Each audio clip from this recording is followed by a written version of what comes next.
Karen filed fraudulent documents with the county, falsely claiming I owed her $12,000 in an effort to block the sale of my home. What she didn't expect was that my brother, the county sheriff, would investigate the forged financial claim, uncover that she had falsified official records, and have her arrested within 24 hours. My name is Alex, and I'm a commercial pilot flying for a major airline based in Dallas, Texas. I've spent 16 years building my career and finally reached a point where I could afford to move from my starter home into a larger property to better accommodate my growing family. My brother, Marcus, is the elected sheriff of Collin County, Texas, a position he has held for 8 years following 2 decades in law enforcement. What Karen didn't know when she filed fraudulent county documents to sabotage my home sale was that she had just committed a felony that would be investigated by the county's top law enforcement official, who also happened to be my brother. I live in McKinney, Texas, in a subdivision called Meadow Ridge, built in 2006. I purchased my 3-bedroom home 12 years ago as a single man, and it has served me well. But now, with my wife Christina and our 2 young children, we needed more space. We found the perfect house in a nearby neighborhood and put our current home on the market. The sale process went smoothly. Within 2 weeks, we had buyers, a young couple relocating to Texas for work, who offered full asking price. The inspection came back clean, and we were scheduled to close in 30 days. The HOA in Meadow Ridge handles basic maintenance and has never been an issue. For 12 years, I lived there peacefully, paid my dues on time, and had 0 conflicts with anyone. Then Karen, who lived 4 houses down from me, found out I was selling. She had golden blonde hair and had been HOA president for about 18 months. During that time, she had grown increasingly controlling over property appearance and neighborhood standards.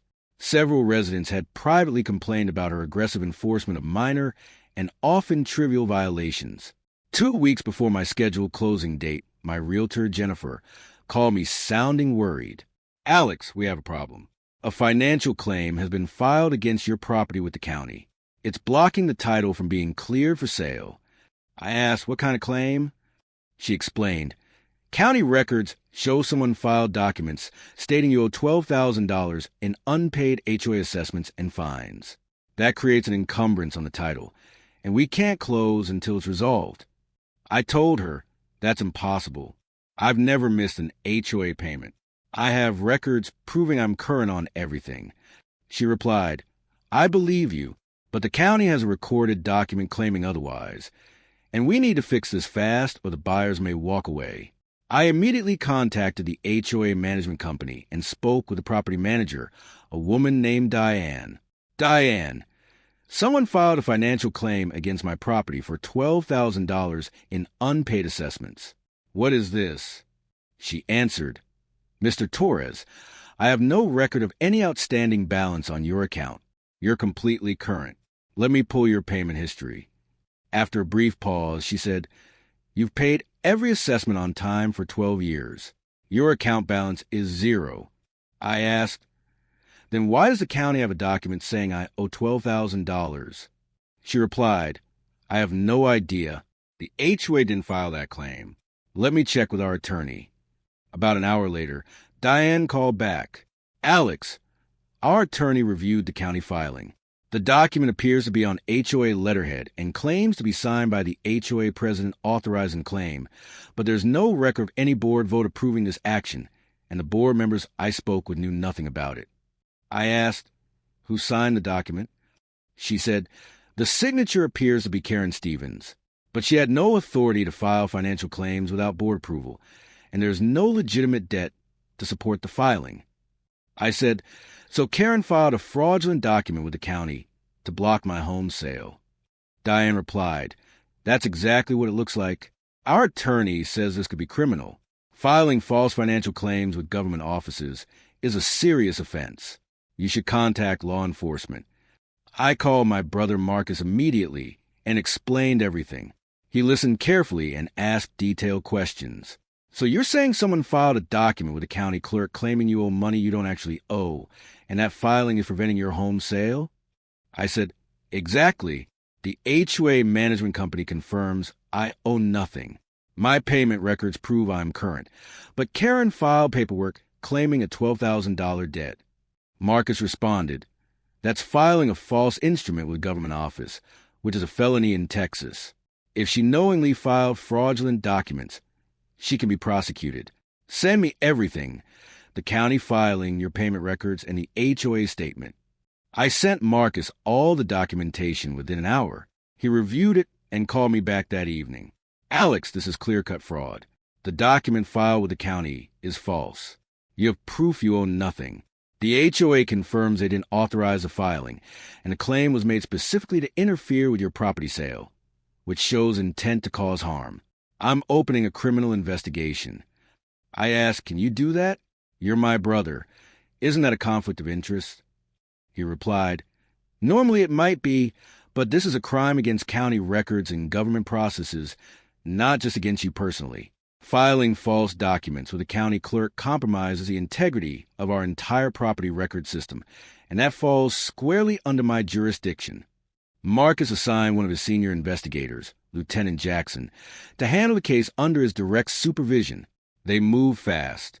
Lieutenant Jackson interviewed Diane from the HOA management company, who provided sworn statements confirming no debt existed and that Karen had filed a claim without board authorization.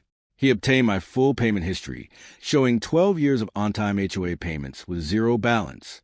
He also interviewed staff at the county clerk's office, who confirmed Karen personally submitted the documents, presented herself as HOA president with authority to file financial claims against properties. Lieutenant Jackson also uncovered that this was not the first time Karen had submitted suspicious paperwork. Over the previous year, she had filed similar financial claims against 2 other homes in Meadow Ridge, each time alleging unpaid HOA debts that were later challenged. In both instances, the claims were quietly withdrawn before a full investigation could be completed, but the repeated behavior pointed to intentional misconduct rather than a mistake. 3 days after Marcus officially opened the case, Lieutenant Jackson and 2 deputies went to Karen's house and knocked on her door. I was not there at the time. I was on duty flyer route to Los Angeles, but Marcus later walked me through exactly how it unfolded. Karen answered the door and immediately became confrontational when she saw the deputies standing there. "What is this about?" she demanded. "Miss Stevens," Lieutenant Jackson said, "I'm Lieutenant Jackson with the Collin County Sheriff's Office. We're investigating a document you filed with the county clerk regarding the property at 1847 Meadow Ridge Drive." "That's HOA business," Karen snapped. "I filed a valid claim for unpaid assessments. The homeowner has provided records showing no debt exists," Jackson replied. "The HOA management company also confirms there is no outstanding balance. Yet you filed county documents claiming a $12,000 debt. Can you provide evidence supporting that claim?" "I have HOA records showing violations and fines," Karen insisted. "The HOA management company states those fines were never approved by the board and do not appear in their official accounting," Jackson said. "Do you have documentation showing board approval for those fines?" Karen hesitated before responding. "I don't need board approval for every fine. I'm the president." "Actually," Jackson said, "under Texas Property Code and your own HOA governing documents, significant financial actions require board authorization. You do not have unilateral authority to impose $12,000 in fines and then file county claims based on them." "This is HOA business," Karen argued. "You can't arrest me for managing HOA matters." "We are not arresting you for HOA management," Jackson replied. "We are investigating you for filing false documents with a government office. That offense falls under Texas Penal Code Section 37.10 and is a state jail felony." Karen's face drained of color. "I didn't file false documents. Those fines are real. Fines that were never authorized, never recorded in HOA accounts, and never legitimately owed," Jackson said. "You filed county documents claiming a debt that does not exist in order to interfere with a property sale. That constitutes fraud." Karen was arrested and charged with tampering with a government record, a third-degree felony in Texas punishable by 2 to 10 years in prison and fines of up to $10,000. She posted bail the following day, but the criminal case moved quickly because the evidence was overwhelming. The Collin County District Attorney assigned a prosecutor who specialized in fraud cases. The evidence included the fraudulent county filing, proof that no legitimate debt existed, sworn testimony from the HOA management company, and documentation showing Karen acted without board approval.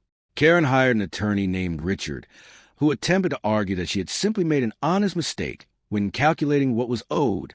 That defense collapsed when the prosecutor presented evidence of her prior filings against other homeowners and demonstrated that the fine amounts were fabricated with no supporting documentation. The case went to trial 6 months later. I testified about my payment history and how the fraudulent filing nearly derailed my home sale.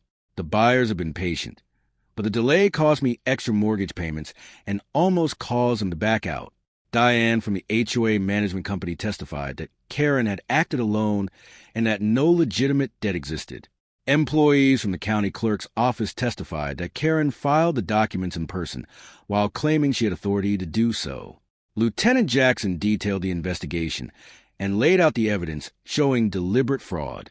The jury deliberated for 4 hours before returning a verdict, guilty of tampering with a government record. The judge sentenced Karen to 3 years in state prison, with eligibility for parole after 18 months. She was also ordered to pay $8,000 in restitution to cover my losses from the delayed sale, including additional mortgage payments, legal fees to clear the fraudulent filing, and other documented costs. The conviction triggered consequences beyond the prison sentence. Karen worked as a compliance officer for a financial services firm, a job that required a clean record and trust in handling financial matters. She was terminated immediately after conviction. Her husband filed for divorce during her incarceration, unwilling to remain tied to someone publicly convicted of falsifying government records. The HOA board removed her from all positions before the trial even ended and issued a formal apology to me. They also adopted new policies requiring full board approval for any financial claims filed against homeowners. My home sale eventually closed 4 weeks late. Once the criminal investigation confirmed the filing was fraudulent, the county removed it, clearing the title. The buyers agreed to proceed despite the delay, and I sold the house and moved my family into our new home with the space we needed. The experience left a bitter impression, but justice had been done. Karen served 20 months before being released on parole.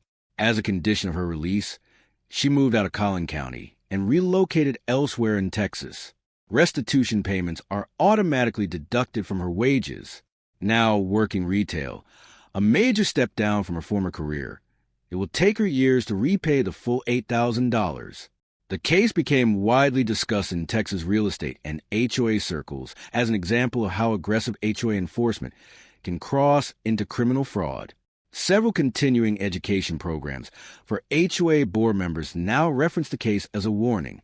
Marcus later told me it was one of the most straightforward prosecutions he had overseen. The evidence was clear, the fraud obvious, and the defense non-existent. It was simply a matter of documenting everything and allowing the legal process to work. The new HOA president, a retired accountant named Raymond, implemented strict financial controls to ensure no single individual could file county documents without documented board approval. I still occasionally drive past my old house when I'm in the area. The new owners have kept it in great condition, and it looks just as it did when I lived there. The experience taught me that county records and property filings carry serious legal weight, and abusing those systems for personal reasons can lead to severe criminal consequences. It also reinforced how valuable knowledgeable law enforcement can be, not for special treatment, but to ensure investigations are thorough and proper. If someone ever files fraudulent financial claims against your property, contact law enforcement immediately and gather all proof showing the claims are false.